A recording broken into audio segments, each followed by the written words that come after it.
Okay, so we are going to be reading Jerusalem to Irian Jaya, pages 114 to 120. When you actually look at your book, though, 114, 15, and 16 are blank, or almost blank. And so it's just 117, 18, 19, 20, which makes it a lot better, only half of 20. So this is part 2 of our reading, and so I wanted to take the time to read this, and it's called The Great Century. So the spread of Protestant Christianity in the 3 centuries following the Reformation, though notable, gave little indication of what was about to occur in the 19th century. The 19th century is the 1800s. In the year 1800, according to Stephen Neal, it was still by no means certain that Christianity would be successful in turning itself into a universal religion. Well, that's a pretty interesting statement there, right? We didn't know if it was going to stick, basically. Christianity appeared to be a little more than a Caucasian religion that was being severely battered by a wave of rationalism that was sweeping across the Western world. Would the evangelical awakening in the 18th century make a difference? Would Christianity survive the modern era? The 19th century was crucial. Instead of falling before the onslaught of the Enlightenment, Christianity continued to be reinvigorated by an evangelical fervor that propelled missionaries throughout the world. It truly was the great century for Christian expansion. And so that's the point, right? This century is going to be the great expansion, the great century for expansion of the faith. There were a number of factors that made the 19th century conducive to worldwide Protestant missions. The Age of Enlightenment and the 18th century rationalism had merged with a new age of romanticism. It was time to question the excessive reliance on reason and to put more stock in the emotions and the imagination. Reform movements sprang up in the newly industrialized nations, and churches and Christian organizations were reaching out as never before through the participation of volunteer workers. Changes in the world's religious environment no doubt contributed to the rapid spread of Christianity in the 19th century. It was a period of decline for the non-Christian religions. It was a period of decline for the non-Christian religions.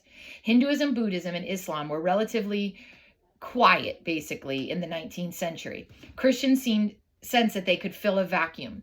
Catholicism, too, was on the decline in many parts of the world.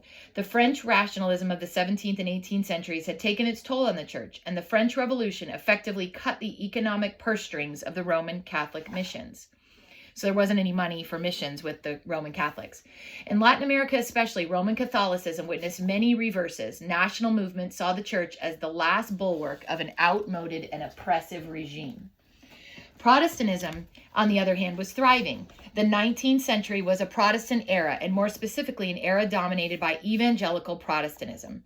In the British Isles, the evangelical Christians exercised powerful influence in the highest levels of government and commerce. And in America, church membership increased from 10 to 40% during the course of the century. That was pretty amazing. 10 to 40% of people are now attending a Protestant church. Denominations were developing rapidly, and the Sunday school movement in both Britain and America was growing at a fast pace. Politically, the 19th century witnessed tremendous changes as well. Although there were revolutions and social upheavals in Europe and a bloody civil war in America, it was an era of relative world peace. Western nations, through scientific and technological advances, were quickly becoming world powers, and their wealth and prestige were viewed with envy and admiration by many non-industrialized nations. Politically, it was a period of secularization. And here's a quote that says, "From the era of Constantine and the Christians of the Roman Empire to the latter days of the 19th century, Western men assumed that religion was to be established by law and sanctioned by the legal arm of the state." But by the 19th century, that was no longer true. Individuals were taking command of their own personal spiritual condition and their responsibility to reach out to others. The 18th century evangelical revivals that began in England with Whitefield and Wesley played an important role in awakening Christian leaders and lay people to the responsibility for evangelism or missions. No longer, according to Harold Cook, was the state held responsible in any sense for the propagation of the Christian faith. So no longer is it the government's job. It's people's job to share their faith. Evangelism was the responsibility of the church and its leaders, and it was once again rediscovered truth that launched the modern missionary movement with William Carey in England and Samuel Mills in the United States. But belief was not enough. A vehicle was needed to turn the belief into action, and the vehicle emerged in the form of a mission society. The Volunteer Mission Society, independent in some instances and denominationally oriented in others, transformed Christian missions, opening the way for ecumenical, church-wide activity and lay involvement. And lay, of course, is non-leaders. It's just you and me, lay people. Never before, writes another author, had Christianity or any religion had so many individuals giving full time to spreading the faith. Never had so many hundreds of thousands contribute voluntarily of their means to assist the spread of Christianity or any other religion. The first of these new societies was the Baptist Missionary Society, which came around actually in 1792, soon to be followed by the London Missionary Society and the Church Missionary Society. From continental Europe came the Netherlands Missionary Society and the Basel Missionary Society, and in the United States, the American Board of Commissions for Foreign Missions and the American Baptist Missionary Board. There would be dozens more as the century progressed, for it was the great age of societies. As important as the evangelical awakening and the new mission societies were to the spread of the gospel worldwide, without certain secular trends, the foreign missionary cause would have been significantly curtailed. Both colonialism and industrialization had far-reaching effects on the expansion of Christianity. Remember what industrialization is in the Industrial Revolution, right? We suddenly have factories. People are leaving their farms to go and work. And so that's going to help spread communication. So it says here, the Industrial Revolution had brought new power to Europe, and with that power came an urge to conquer. Colonialism and imperialism were on their way to becoming accepted government policies, and as such, they had a significant impact on missions. So the close tie between colonialism and missions had caused many historians to charge that missionaries were merely following the flag as tools of imperialism. This is an issue that has been hotly debated by historians. In many occasions, the missionaries did follow the flag and aided colonial and imperialistic schemes. So follow their country or what their country was doing.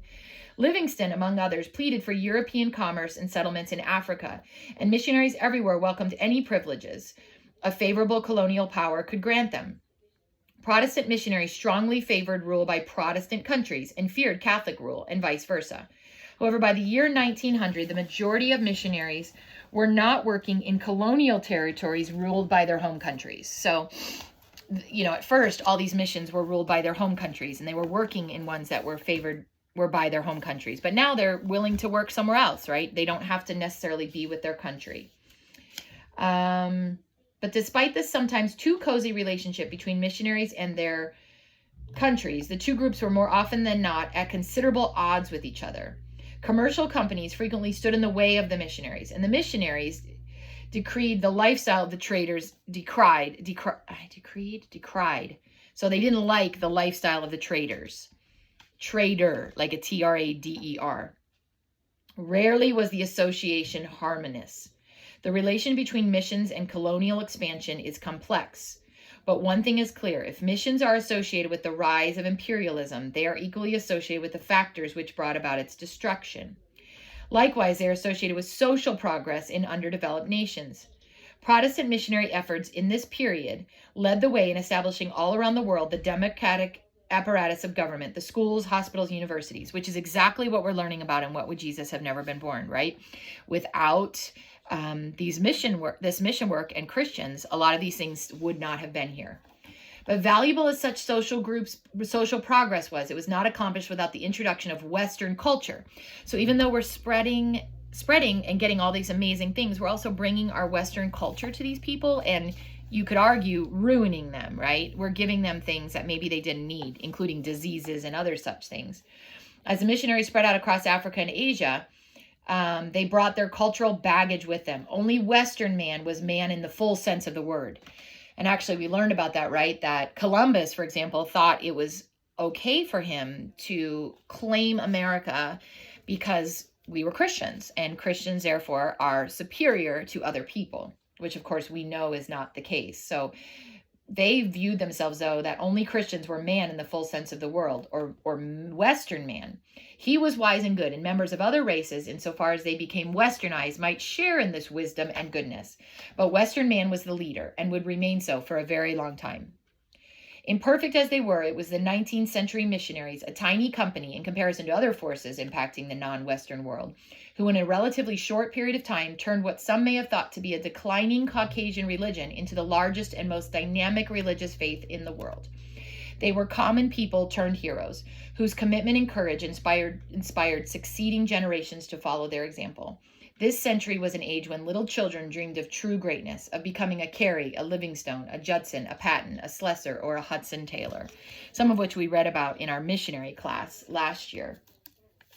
And so I wanted to just go over some of the questions with that.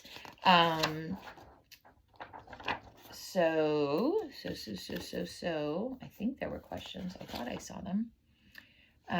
Okay, yeah, 114 to 120. There's a word there, quiescent, which I actually defined for you as quiet, but I wanted to kind of point that out. Quiescent means quiet.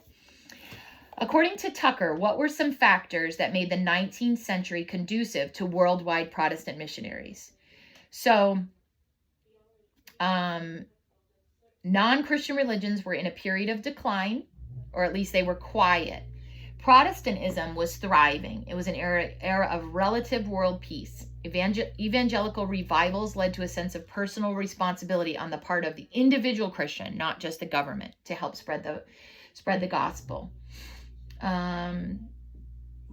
So let's see. So there's a quote in this that says both colonialism and industrialization had far-reaching effects on the expansion of Christianity. So what I want you to do in your question for this one is define for me the word colonialism and define for me the word industrialization. That is your question, because I think that's really important to this section. And that's basically what I want you to do there for that section. So please define those two things, and I will also write that question down for you.